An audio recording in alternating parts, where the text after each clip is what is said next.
Tune in to UFO Undercover, Wednesdays at 8 p.m. Eastern, with your host, Joe Montaldo, right here on the Paranormal Radio Network.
Welcome to the Outer Realm with Michelle DeRoche and Amelia Pisano.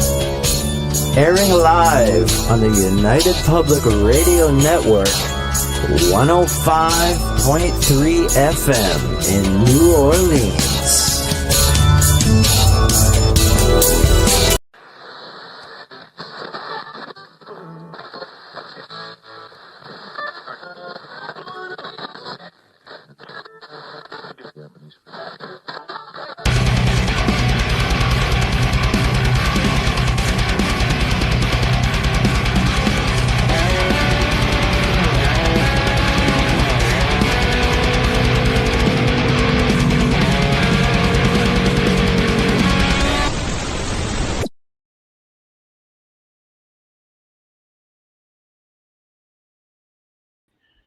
See what happens whenever you are like a very important person or something like that. There I am. Look at that here. Moses. Look at me. I am Moses. Yes. Hey Heidi. Thank you for much love here from Pittsburgh. Brian, good to see you. Sebastian, it's so great to see you guys. I'm so happy. Really looking forward to tonight. Couple announcements I need to make. I want to thank UPRN Talk Radio, 105.3 Mississippi, 107.7 New Orleans, for allowing me to give you an hour on Sunday nights at 8:10 to 9:10 p.m. and tonight on Tuesday nights, 8:10 to 9:10 p.m. And my dear friend CL, she's got her podcast coming on right after mine, okay? And her podcast, like everybody knows her podcast because she comes after mine, you know. I mean, she is a good one. And her tonight's guest is Todd Bates, okay? And they're going to be talking about EVP explorations. Sounds like a pretty interesting show she's going to have. But what I want to do, hey, Joe Fox, good to see you, buddy. It's still damn hot. It is in the 90s still. There you go. Yes, Todd. Thank you, Heidi, for doing that. Appreciate that. But I got a surprise for you, Heidi, at the first break. So, you know, hang around. I want to get to this as soon as possible. Hey, Kurt, good to see you. So, I hope everyone is doing good since Sunday. I hope everyone's staying cool. I hope everyone, you know, saw some fairies or fays or whatever you want to call them, whatever makes you feel comfortable. Hey, Donna, good to see you. Good to see you, honey. I know you're there always, Heidi, but it's good to see Donna here. That's great. I'm smiling. My heart is just thumping out like, oh, wow, look at all these beautiful women and all these beautiful guys in my room. I mean, my gosh, goosebumps and heart palpitations and stuff like that. Whew. Plus the heat, 90 degrees. What more can a man want?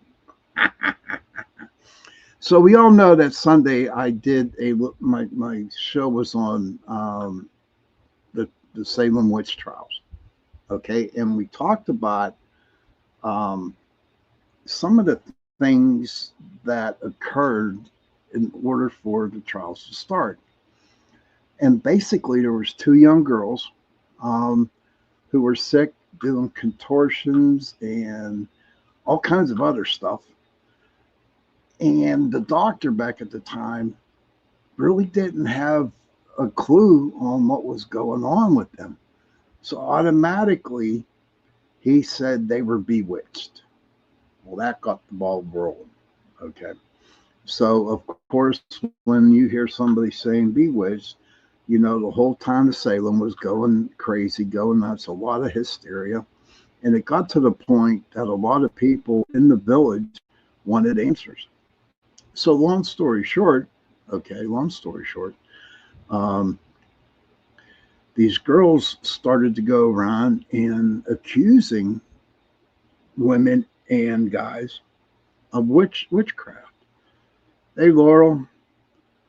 Hello, I rescued a beautiful great horned owl last night. My spirit guide came to stay in my cabin, now relaxing, listening to you and your show. Well, thank you for sharing that, Laurel, and thank you for listening to the show and stopping by. But so these two girls, you know, started accusing people of witchcraft, and so the trials began. Okay, now at the time, Salem had a bunch of, you know, it was mainly Puritans. And if anybody knows about the Puritans, now I'm not judging anybody's religion, I don't do that, but you know, they were hardcore, strict Protestants. And I mean, if you didn't go by the rules, you know, all hell broke loose for you. But so that's what happened. So during these witch trials, okay, um, 20 people were killed, were murdered. 19 of them were hung, and one died of stone pressing. And what I mean by stone pressing, they laid him on a table or concrete, whatever, and they just started to throw stones on top of him. And the reason why they did that because um, he would not come out and say that he was a witch. So what they were trying to do to him was make him hurt and beg to tell them that he was, but he just wouldn't do it. And if I do remember the quote, he said, "Throw another stone on me" or something like that. And it was crazy. And there was a lot of hysteria going on back then. People wanted answers.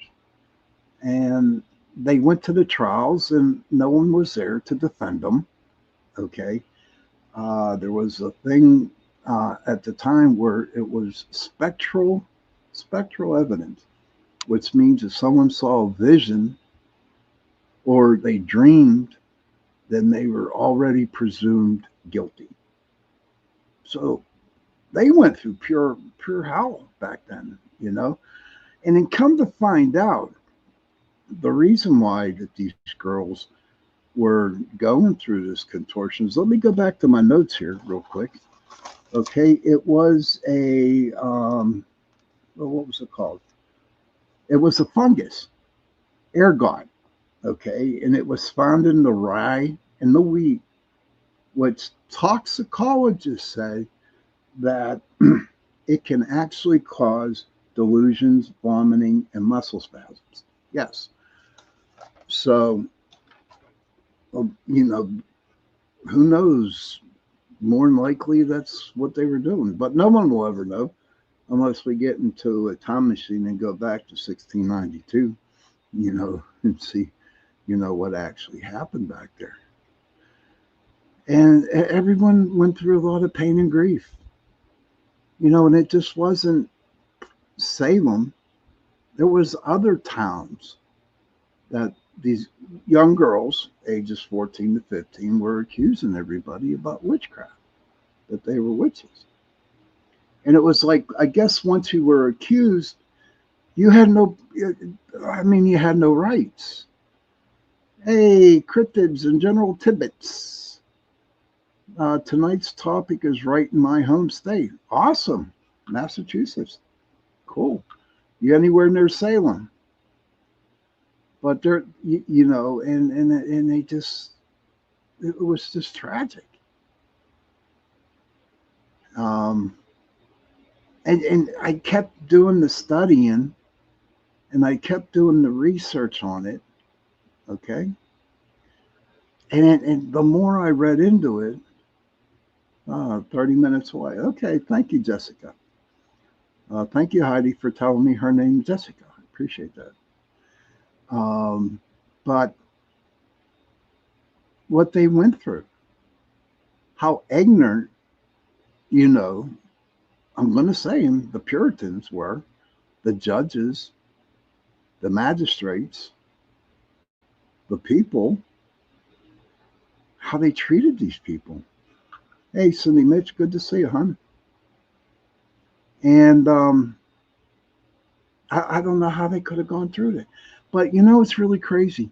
What we did was we talked about, the situations that occurred that made the girls, everybody just accusing these witches. We are more focused on them, but they have to be. It's the main point. But we never realized, what about their families? What did their families go through? I bet pure hell. I bet you they done everything they could to try to prove their innocence, or there was nothing they could do, and they just watched their loved ones die. So if like I told you Sunday, that I have a lot of friends who are witches, okay, and I'm telling you what, they're the nicest people in the world. They would give the shirt off their back. They're not bad people. Jessica says so much mass hysteria and everyone got caught up into it, too afraid to say anything against them. They would get accused alongside. True.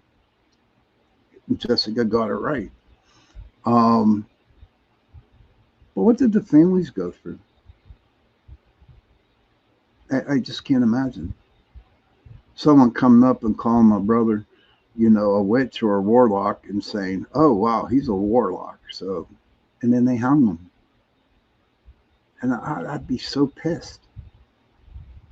But I felt for these people. I felt for the people. Even if some of them were witches, so be it. Brian says, Kevin says, I also thought we were all witches in here, Sean. Oh, we are, no doubt. We are all witches, I guess. Yes, and that's okay. But I'm not here to judge anybody about it or not. Hey, that girl, good to see you, hon. But they're good people. And like Heidi says here, intentions are huge. Respect for Mother Earth, working with the ancient techniques are my kind of people. Yes, they are. And a lot of the witches were healers. People would go to them to get healed because the doctors back at the time didn't have any idea what was going on with them. If I'm not mistaken, they were called kitchen witches. I'm not sure. Maybe you guys can help me out with that. I'm not sure. But there's like 4 or 5 different types of witches out there, you know. And if you do belong to a coven, and if you are a witch, I would be proud of that if you call yourself that. The hell with what other people have to say about it. As long as you are feeling good and your life is okay, then continue doing what you're doing. Okay? That's why I look at it, you know. But I do believe that, like I told you the other day, that I was a witch and I was hung. And the reason why I believe that is because I can't wear nothing around my neck. I can't wear no jewelry. I can't wear no chains around my wrist. I can't even wear a watch. But I have my cell phone, so that tells me the time. And I had two past life readings, so and they all said the same thing. So be proud of you being a witch. You know. Hey, Michelle, good to see you. But now tonight's show is the aftermath of the Salem witch trials. Heidi says cosmic, hedge, elemental, and sea witches, sea hags. I don't believe no one's a hag, you know. I guess that's what happens when people start telling stories around the campfire, or back then, how this witch wears a hat and rides on a broomstick. And look it up, guys. Look it up. They'll tell you the whole deal about it. It comes from paganism. You know, I did a little reading on it before I started the show tonight, but I really didn't have a lot of time to write things down. But look it up, Google it, Wiki it, and it will tell you all about the witch's broom and the hat and their familiars, which are usually black cats. But Heidi taught me something the other night. Familiars are animals that protect them. Hey, Tony Sabellis, good to see you, sir. It's been a long time, my friend. But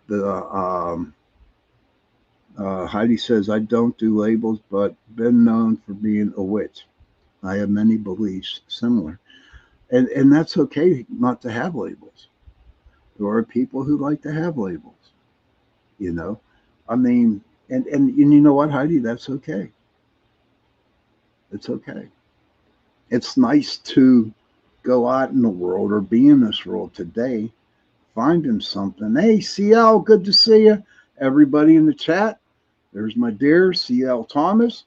Her show's coming on next, right after mine, on this very channel. And Todd Bates is going to be her guest tonight. We're going to talk about EVPs, which I think is so cool. And also, I need to tell you that every other Sunday, CL, she co-hosts with me on my Sunday night show. So every other Sunday, if you want to, come on over and watch CL and I co-host the show together. But I don't know, just be happy with who you are and do what you need to do for you. If it makes you feel good, if it helps you get through life, then go for it. Like they taught me in AA, find a loving and caring God as I understand him. Well, it doesn't go for everybody. Find a loving and caring goddess. And I wanted to talk about that last night on Lori's Angel Rock. CL says the witch trial victims are not real witches. They were victims of church gossip and land disputes. Yes, it's true. Like the guy who got crushed, he didn't confess because he would have lost his property. He wanted his wife to have it. His prosecutors wouldn't have taken it. And CL got that right, you know. And I'm glad you're here, honey, for saying that. Because I got all kinds of stuff going written down here. But CL is basically right. They weren't, you know, they weren't. Heidi says fear-based bullshit. Agree, CL. Yes, absolutely. Absolutely.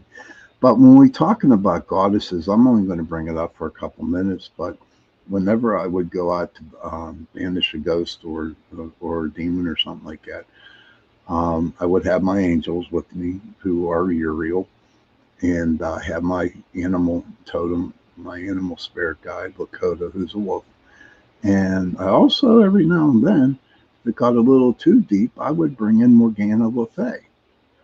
And I'm not going to really get into a lot of her. I know some people in the chat room tonight know about her. Hey, Sherry Madigan, good to see you. I'm doing great. Just trying to deal with the weather, hon. Dealing with the weather. It's a little bit hot.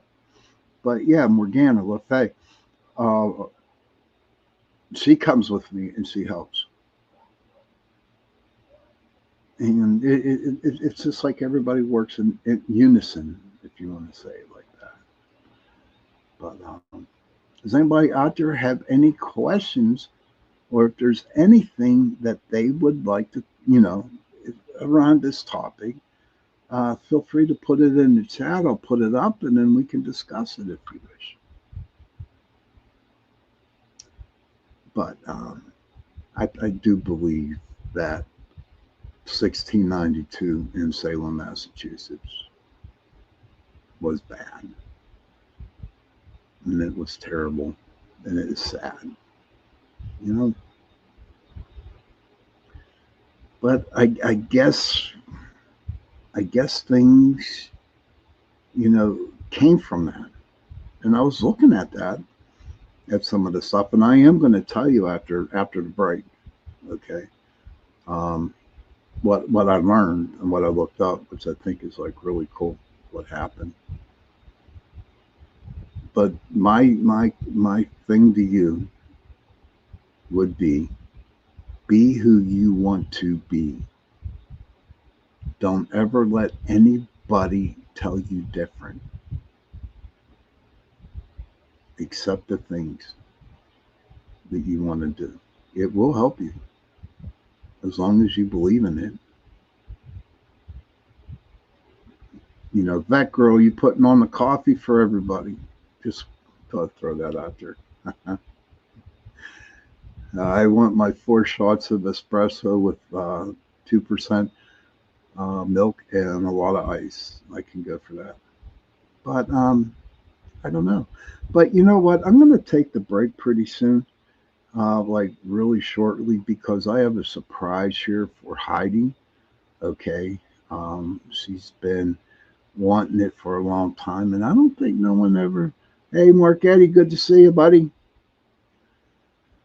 And really look at what Heidi has to say. She says, be authentic, be real, be you, definitely. And all of a sudden, ladies and gentlemen, I got a ringing in my right ear, and it's really, really loud, and I don't know why. So if anybody could tell me what the ringing in my right ear is all about, I hear all kinds of different things about theories about it, but I trust my people here in my chat room here.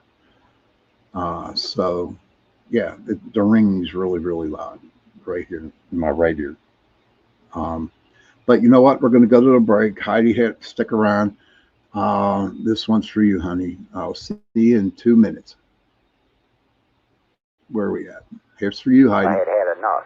Well, you drove out there into the middle of nowhere and had some sort of loud verbal display challenging ET in general out in the middle of nowhere? That's what I was doing. I actually had a pistol in my hand at the time. I was really ticked off. When I was having this fit, I was waving the gun in the air, okay, and I had this fit. And at this moment, I said, okay.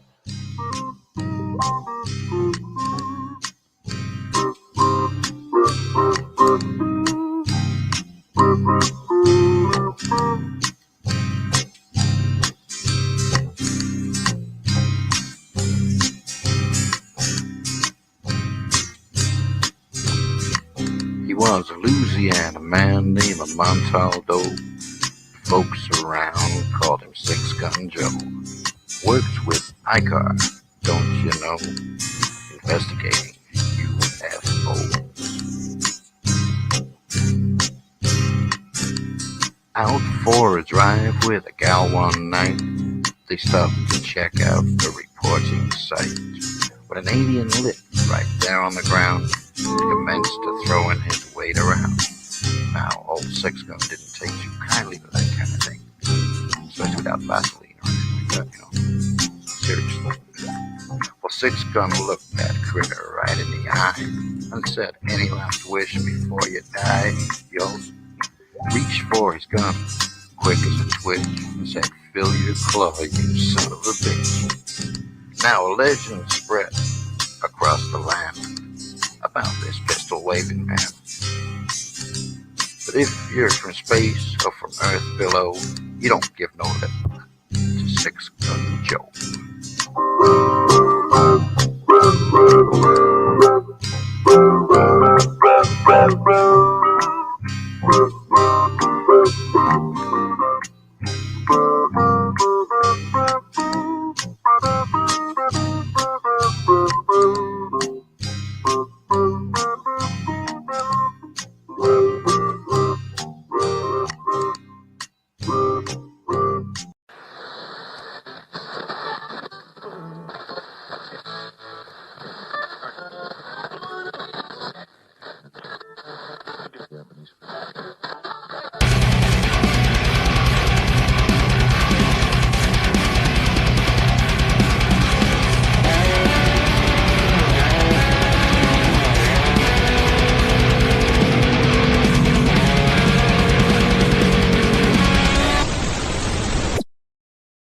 Hello, everybody, and welcome back to Into the Night with me, your host, Sean Kelly. I want to thank UPRN Talk Radio, 105.3 Mississippi, 107.7 New Orleans.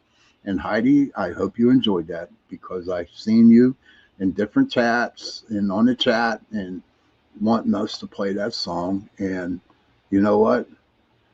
Oh my God, it was so good. And I thought about you, and I saw you pop on right before I started the show, and I just didn't quite get into putting it on at the beginning. So I said, I'm going to surprise her, and I'm going to play the song for her at the first break. But also, CL, she goes, she has her podcast right after mine, and her guest tonight is Todd Bates, and her podcast is the Gateway Podcast, and she's on right after me. CL says, see what the spirit wants, Sean, and I wish they could. Could be a parallel chat. Thank you, Kevin, on that. Kurt says, who are you if you're living in everyone else's eyes? If you do not want to make you happy and don't let others influence what you enjoy, you will find what life has in store for you and what you are seeking. That is the truth there, buddy. Thank you for sharing that. I know it's your favorite song. That's cool. I'm glad everybody loved it. I think Joe's watching the show. I do believe so. He's going to hear all this good stuff about it. Kurt says, I can't. I hear Joe play this one time and was talking about it for seemed like hours. I'm sure he did, buddy. I'm sure he did. That's okay. He's a good dude. Okay. So back to the second part of the show. Okay. So today is the aftermath. And in the first half of my show tonight, I talked about what happened during the witch trials. Okay. And so this is the aftermath of it. And I got my notes here. I got my notes and I did a lot of writing. And one of these days I'm going to take a picture of it and send it to you people and put it up. And I mean, I can't even read my own writing. So here we go. There was a lot of significant legal and emotional repercussions. Okay. The trials ended in 1693. It took centuries for the community to heal with apologies, exonerations, and memorials acknowledging the injustice to those people. Okay. It became a powerful cautionary tale about the dangers of mass hysteria, prejudice, and the abuse of powers. Isn't that crazy?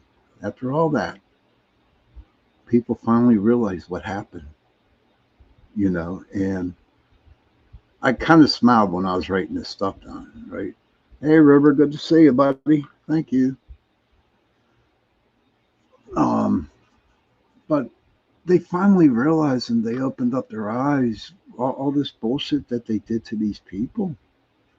Seriously, a bunch of bullshit. But they're finally realizing, the state of Massachusetts is finally realizing it. And believe it or not, there are some things from the trials of Salem that, kind of helped forge some of the judiciary system here. Okay, so the legal and governmental actions that were taken. There's a lot of shit that was taken after these witch trials, man. Massachusetts issued formal apologies and pardons to the victims. The last pardon was in 2001. Compensation. Now, check this out, ladies and gentlemen. This is like kind of crazy, but I'm glad they did it. Compensation.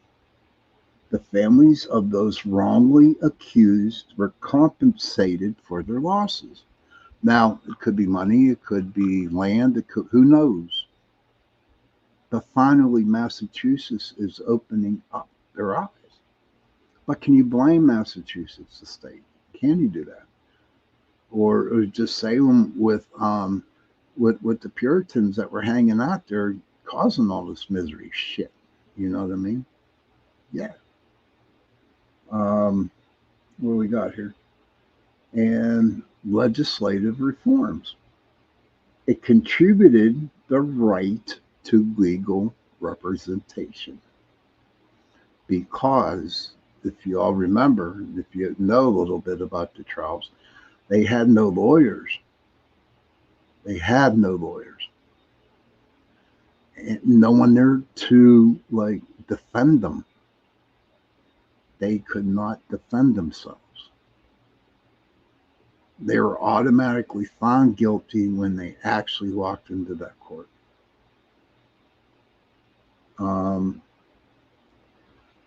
Now, the social and the emotional impacts of the trials, okay? Trauma and disruption. And migration and name changes. Did you know, okay, that after the trials, a lot of people moved away from Salem? They moved. They moved to another city. Do you blame them? They probably moved to other states. I would do it. I wouldn't move if all that shit happened, not knowing if I'm going to wake up and someone knocking at my door saying I'm a witch and they're going to put me on trial, And they also changed their surnames. They changed their names. I'm proud of my name. But you know what? If it came down to life or death for me, I would definitely change it. But that sucks that you had to move from the city where you were at for the longest time. You got to move to get out of there. Then you had to change your names. That's a bunch of bullshit, man. But it happened. Heidi says I would have moved as soon as people started drama. I think a lot of people would. Or they were afraid to move. Think about this, ladies and gentlemen. Think about this. Even though they do move, maybe the Puritans or whoever was going around busting these people and they saw that you moved, probably would go after you because you're moving because you're a witch. Though, in their minds, in their eyes, yes. They probably thought, they were witches, and they would probably go after them and bring them back. Who knows? Like I said, I would like to get into a time machine and go back there and just check it out. Let's see what else we got here. Healing efforts. Okay, this was the social and emotional impact. We didn't think about that, but yes, in those times, true, Heidi. Sherry says my thoughts too. Some thought to rebuild. Oh, check this crap out, man. This is crazy. Some sought to rebuild the community. through marriages between the accused and the accusers. Is that crazy? So my people just accused you of witchcraft and you hung them. Now you want me, hey Scotsman, good to see you. My condolences, brother. My condolences. Um, but in marriage, it's insane. But they tried everything they could to bring back the community. Hey Bob Pasco, good to see you, brother. But it was good to see that they were actually trying to do something in order to get back the community that they once were. Now, I do not know what their thought was back then. What are your thoughts out there, Heidi? Everybody out there, would you remarry? Would you marry a person who accused you of being a witchcraft? Not accuse them. Kason, good to see you. You're pre-eye asleep. Okay. But just to actually really to rebuild the community, would you do it? That girl says, I've been trying to move since 2008, even more raging efforts since 2020. 2025, I'm still stuck. And Heidi says, hell no, I would not. But you know what? They at least gave it a shot. They gave it a shot. And the fourth one, okay, for emotional, social and emotional impact was they built memorials for them in that town. I do believe, yeah, the first memorial was erected in 1992. And they have another one there that was erected in 2017. Well, at least those memorials are actually given, a name for the people that went through this hell, went through it. Now, the people who judged the Puritans, you know what? I haven't read anything up on them. In fact, to be honest with you, I don't want to read anything up about them. Maybe they're a good religion. I don't know. But right now, at this very moment, after doing these last two shows, I don't want to know. But I can't judge their religion. I'm not allowed to judge. There's only one person who can judge you, and he's upstairs looking down on us. He's the only one that can do that. So there. That's the way I look at it. Now, the legacies and lessons of these witch trials. Okay. Cautionary tale. The trial served as a powerful reminder of the dangers of mass hysteria, prejudice, and the abuse of authority. Right on. Sherry says, not a chance I'd marry. What if they change their minds and later accuse me of something else? That's true, dear. That's very true, Sherry. But again, like I said, I guess they were going out for, grasping at the last straw, trying to figure out how to build their community. I wonder if anybody did marry the accused and accusers' families ever married.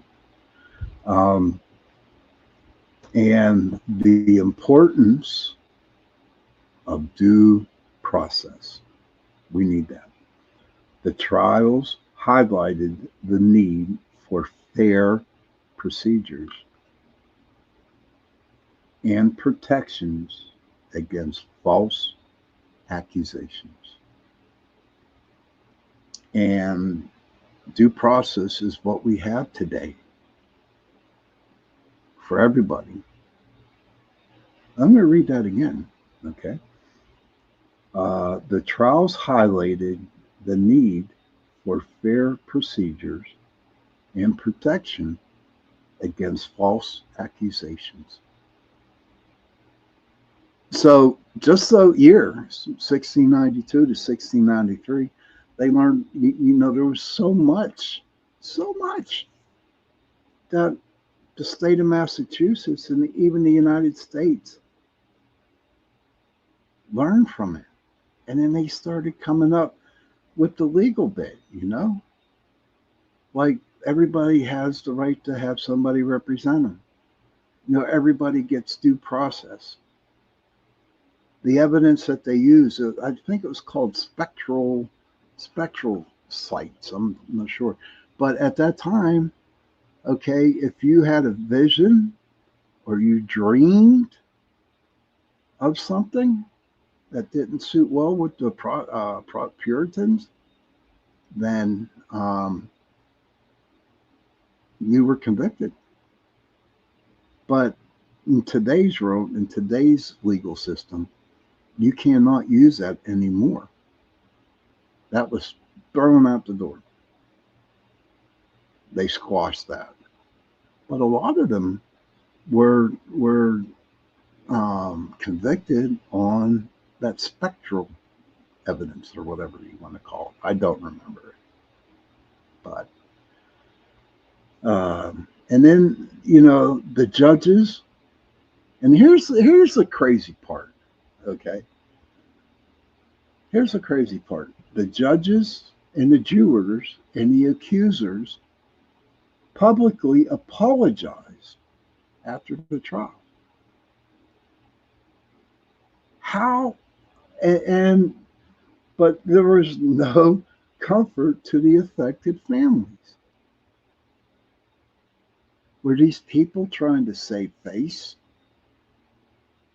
Did they actually feel guilty that they actually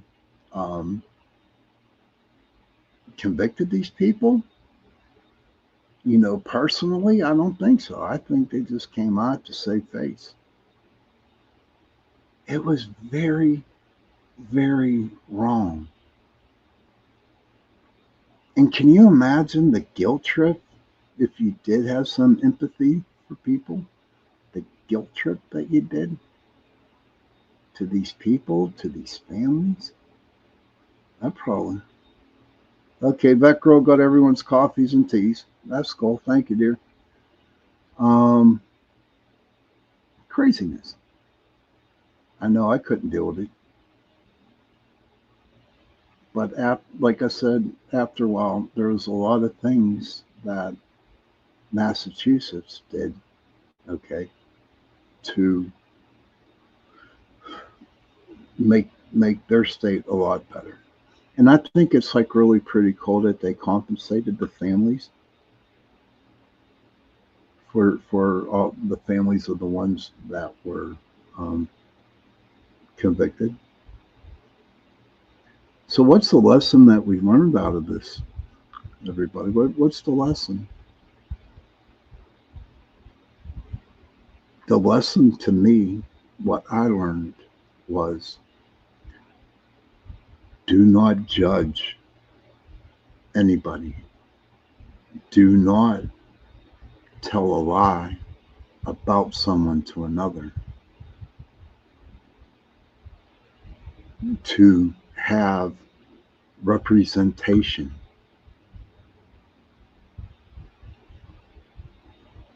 That's the moral of my story that I got out of this, and how ignorant people were back then. I hope to God that I don't meet nobody as ignorant as they were back then. I hope to God not, because it is crazy. I mean, there are some bad people out here in the world today. But I tell you what, I don't think they would go that low just to prove or just to find out or blame somebody for something that they didn't do. Heidi says, yay, I appreciate you, Vet Girl. Thank you. And Heidi says, mind your own. True. Do not judge. Yes, do not judge. And CL says, they thought they were doing a good thing, though. But I can't buy that, CL. Maybe they thought they were. To me, if they would have people representing the people that were on trial, then I can actually say, okay, they at least gave it a shot. But when you go, Z says, back from the parallel chat. Thanks, B. But but they weren't. They were just yanked. They were told they were what they were this and they did that, and they didn't give them a fair trial. Heidi says they need to reevaluate the complete thought process. True, and that's what they should have done. I hope and pray that this does not happen again. I really don't, because it's just disgusting. About the two little girls, I tried to find out. Let me see. Did you know the only reason it ended was because the governor's wife was accused? I didn't know that, hon. I did not know that. That's crazy. Do you think it would have continued if she wasn't? I don't know. We can talk about that next Sunday if you wish. But I did not know that. I'm glad you're in here tonight, CL. I really am. I mean, CL knows her stuff. And this all started, these last two shows all started because my brother gave me a book about the whole deal of the Salem witch trials. And it's a 1,000-page book. And it's huge. And they speak, the words are, I don't understand what they're trying to say. And that's how I started this. Kurt says every single individual should have stepped back and thought about what they were doing or about to do, and maybe enough went on strike or refused, maybe nothing would have happened and washed out. That sounds like a great idea, Kurt, but back then, the Puritans ruled, you know, and they were hardcore Protestants, you know. Now, I'm sure I'll find it in my heart to forgive the Puritans, and I will, for doing it. I'm not talking about the Puritans today. I respect their religion. But back then, I'm sorry, but I can't. I can't for what they did. I just can't do it. Maybe one day I will. It might sound a little ignorant of me. It might sound that I'm being nasty or something like that, saying that, but I'm not. I'm not. And for everybody out there who is a family member who who was part of the people who got, hung or convicted, my prayers are with you. And I know there's a lot of generations out there, and if you're listening to my show tonight, you're in my prayers. But before I go, I got a couple minutes left, maybe a minute or two, right? So on the back, on my last page of my notes, I got the names of the 20 people who were murdered at Salem. And I'm going to announce every single one of their names. And if you can, before you go to bed tonight, say a prayer for them. But I need to tell their names. Bridget Bishop, Rebecca Nurse, Sarah Good, Elizabeth Howe, Susanna Martin, Sarah Wiles, George Burroughs, George Jacobs Sr., Martha Carrier, John Proctor, John Willard, Giles Corey. He was the dude that got, he was pressed to death with the stones. Martha Corey, Mary Eastie, Mary Parker, Alice Parker. This one's a little hard. Anne Puditor. Okay, sorry about that. Wilmot Red, Margaret Scott, and Samuel Wardwell. Those were the names who were convicted and died. So if we can actually say a prayer or say something tonight, before you go to bed or something, Just remember those names. And on that note, thank you everybody for coming into the show tonight. Thank you, Kevin. Appreciate it. Thank you for all the people who participated in the chats. I want to thank Beck Girl for making the coffees and teas. You're welcome, Michelle. And I also want to give a shout out to Heidi for all the people, all the hosts on UPRN Talk Radio. She helps us out with our shows, getting our shows out. And it means a lot to us. It really does. You know, she does mean a lot because she helps out a lot of the people out there. She's a good girl. You know, and I'm proud to have her as my bestest friend in the world. I am. Yes, she is, Jessica. She is the best. You're welcome, Sherry. Children, if you can, please go to your parents and give them a hug and tell them that you love them. And parents, please go to your children, give them a hug, and tell them that you love them. And if you have no parents, if you have no children, find somebody, give them a hug, and tell them that you love them. Because those 3 words, I love you, go a long way. And on that note, good night, everybody. Happy Tuesday. See you Sunday.